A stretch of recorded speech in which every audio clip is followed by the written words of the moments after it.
Buenas tardes. Hola, ¿cómo está? Qué gusto de verle. Gracias, No me igual. esperaba encontrarle por acá. Pues como ya sabe, pues yo estoy aquí porque usted pasa aquí. Y me vine porque tengo muchas dudas acerca de la Iglesia Católica y también acerca de Cristo. Y por eso estoy aquí para preguntarle. ¿Y a qué se debe eso? Pues como nosotras nos hicimos testigos de Jehová, mis papás y toda mi familia nos volvimos testigos de Jehová, pues por eso vine aquí para preguntarle. Vamos a ver lo de tus dudas. Pues sí, son muchas, pero hay una que me preocupa más, que es sobre la divinidad de Cristo. El pastor dice, o no recuerdo cómo le llaman a ese que dirige, ¿verdad? El pastor creo que sí es él dice que Jesús no es Dios, que Jehová es el único Dios verdadero. ¿Y te dio algunas citas bíblicas o tienes algunas citas bíblicas? Sí, claro, también las tengo aquí anotadas. Eso estaba buscando cuando usted vino. Vamos a ver entonces, solo voy a sacar mi Biblia. La primera cita bíblica está en San Mateo capítulo 26, versículo 42. De nuevo se apartó por segunda vez a orar. Padre, si esta copa no puede ser apartada de mí sin que yo la beba, que se haga tu voluntad. Cuando el pastor leyó este texto bíblico, como él nos da las enseñanzas en el Salón del Reino, cuando él leyó este texto bíblico, me dio la interpretación que por qué Jesús está orando, rezando a sí mismo. ¿Cómo tiene que ser si Él es Dios? ¿Por qué está rezando a sí mismo? Para entender bien este texto, tenemos que partir de la doctrina católica sobre la Trinidad. De este tema podemos hablar ampliamente en otra ocasión. Basta decir ahora que en Dios hay tres personas distintas, el Padre, el Hijo y el Espíritu Santo. Entonces no tenemos por qué extrañarnos de que Jesús, el Hijo, ore a su Padre. También me dio la otra cita bíblica de San Juan, capítulo 14, versículo 28.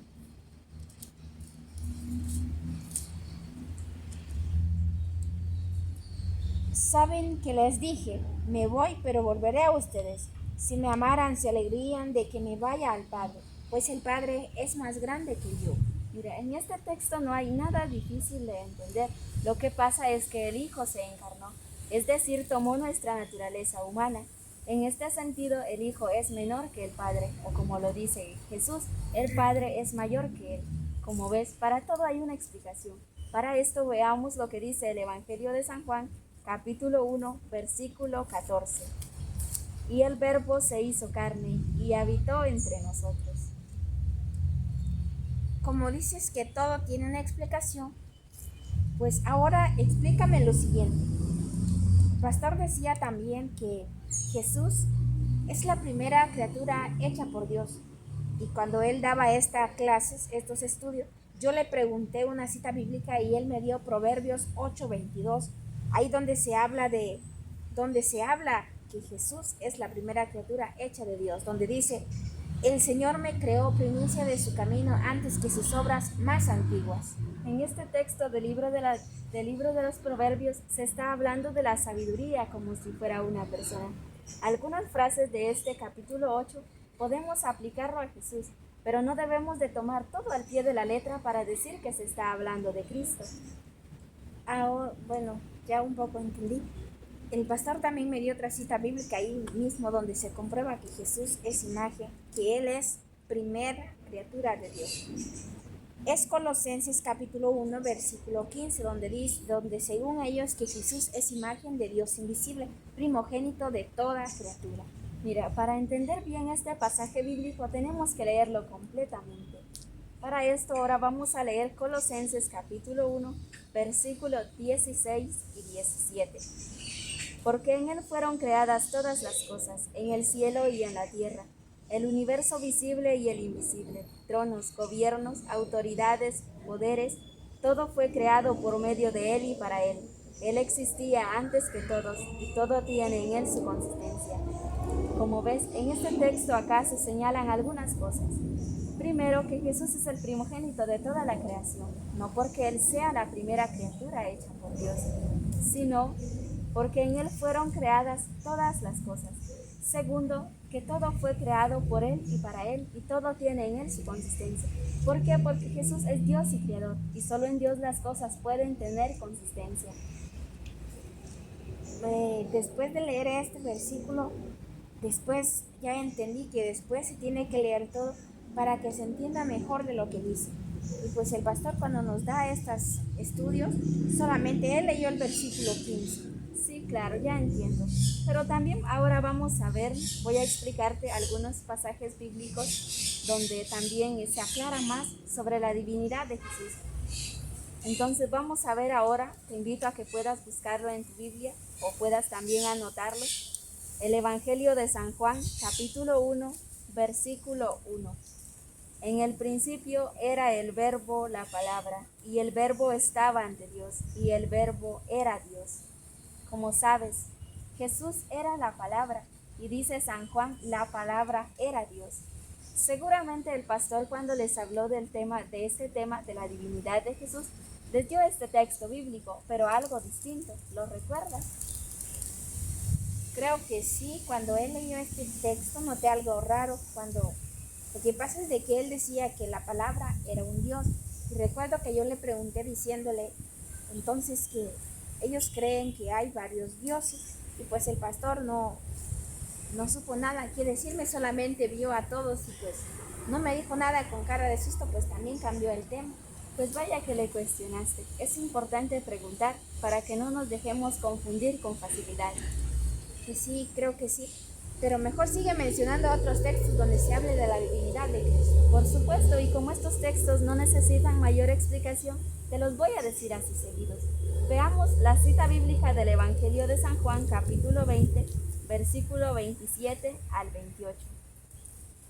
Después dijo a Tomás, pon aquí tu dedo y mira mis manos, extiende tu mano y métela en mi costado, deja de negar y cree. Tomás exclamó, tú eres mi Señor y mi Dios. También la cita bíblica de Romanos capítulo 9, versículo 5.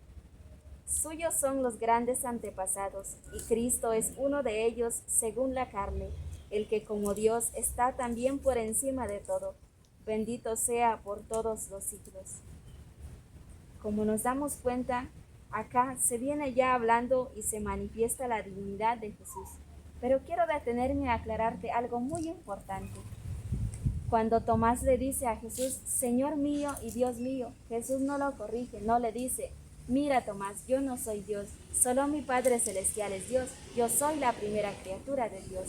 Sino que el evangelista San Juan, ya en el versículo 28 del versículo 29 de este mismo capítulo, el capítulo 20 de San Juan, él va a decir, Jesús le contestó y le dice, porque me has visto, has creído. Dichosos los que creen sin haberme visto. Pues sí, creo que qué bien que me lo has explicado porque yo no me había dado cuenta de esto. Sí, ya entiendo. Y entonces es importante que nosotros pues podamos ver y darnos cuenta de esto. Y seguramente es por eso mismo que también los saduceos, los sumos sacerdotes, los fariseos decidieron la muerte de Jesús. ¿Por qué? Porque a él no le gustan las mentiras y lo asesinaron considerándolo un blasfemo. Por eso veamos también la cita bíblica del Evangelio de San Juan, capítulo 10, en el versículo 32 al 33. San Juan capítulo 10, versículo 32 al 33. Jesús les dijo, he hecho delante de ustedes muchas obras hermosas que procedían del Padre. ¿Por cuál de ellas me quieren apedrear?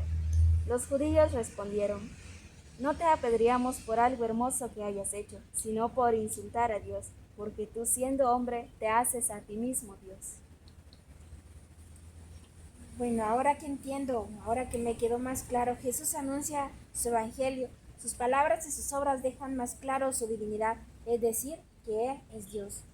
Bueno, esto obviamente pues sí le sonaba blasfemia a los fariseos y a los saduceos, por eso creo que no hay que extrañarnos que decidieron darle muerte, y como no lo podían hacer ellos mismos, lo entregaron a los romanos, acusándolo de dañar los intereses del imperio y del emperador.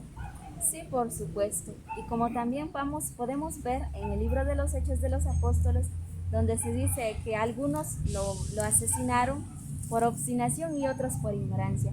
Veamos lo que dice el primer papa de la Iglesia, San Pedro, en Hechos de los Apóstoles capítulo 3, versículo 14 al 15 y luego el versículo 17. Ustedes pidieron la libertad de un asesino y rechazaron al santo y al justo. Mataron al Señor de la vida, pero Dios lo resucitó de entre los muertos y nosotros somos testigos de ello. Yo sé, hermanos, que ustedes obraron por ignorancia al igual que sus jefes. Me parece hermoso cómo San Pedro hable de Jesús llamándolo el Señor de la vida, cual parece confirmar más la divinidad de Cristo. Sí, por supuesto. Y como también podemos encontrar otro pasaje bíblico donde es algo muy significativo poder ver de que el Padre quiere que nosotros también honremos al Hijo.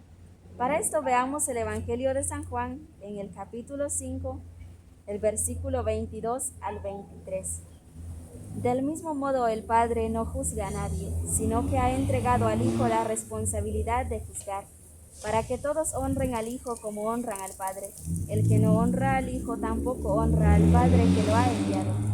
Como podemos darnos cuenta acá, el Padre entregó todo juicio a su Hijo, a Jesús.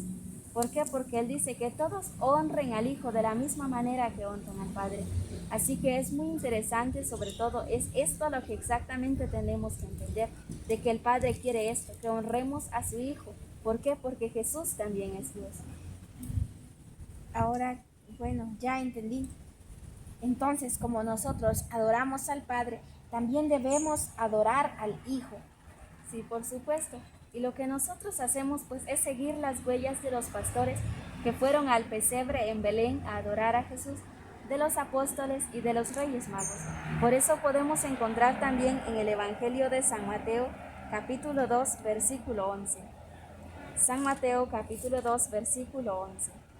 Al entrar a la casa vieron al niño con María su madre, se arrodillaron y le adoraron, abrieron después sus cofres y le ofrecieron sus regalos de oro, incienso y mirra. Y como también podemos encontrar en la cita bíblica de la carta a los Hebreos, capítulo 1, versículo 6, donde dice lo siguiente: al introducir al primogénito en el mundo, dice que lo adoren todos los ángeles de Dios. Acá es donde el Padre pide que todos tienen que adorar también al Hijo. Por eso en la carta a los Hebreos podemos encontrar que se dice que los ángeles también tuvieron que adorar al Hijo, a Jesús. ¿Por qué? Porque el Padre lo ha pedido así y porque el Hijo también es Dios. Ahora que me ha quedado clarísimo, pues ahora comprendo que sí, Jesús es Dios, pues voy a también tratar la manera de poder hacerles entender a aquellos también que se han confundido en esto. Sí, está bien, pues tienes que prepararte más para poder también tratar de ayudarlos. Y sobre todo preguntar, porque así es como nosotros no nos vamos a dejar confundir y engañar fácilmente. Gracias por explicarme y perdón porque contradije contra este tema, pues ahora ya lo entendí. Voy a estudiar también para que los demás no sigan tratando a contra de este tema de la divinidad de Cristo. Sí, por supuesto. Es interesante y sobre todo es importante prepararnos, porque a la mayoría de católicos nos pasa así. No nos preparamos y cuando vienen los de nuestra religión, vienen a perturbar nuestra religión, los que son de otras religiones, con facilidad nos dejamos engañar y nos vamos rápidamente. ¿Por qué? Porque vivimos en una ignorancia, como San Pedro lo aclara en los Hechos de los Apóstoles. Está bien, entonces, gracias y pues ya está siendo un poco tarde, yo tengo que irme, pero gracias por explicarme. Está bien, que Dios te bendiga y que te acompañe siempre y espero que pronto quizás nos veamos en otra oportunidad. Está bien, esperemos que sí. Que pases un buen día. Gracias, igualmente.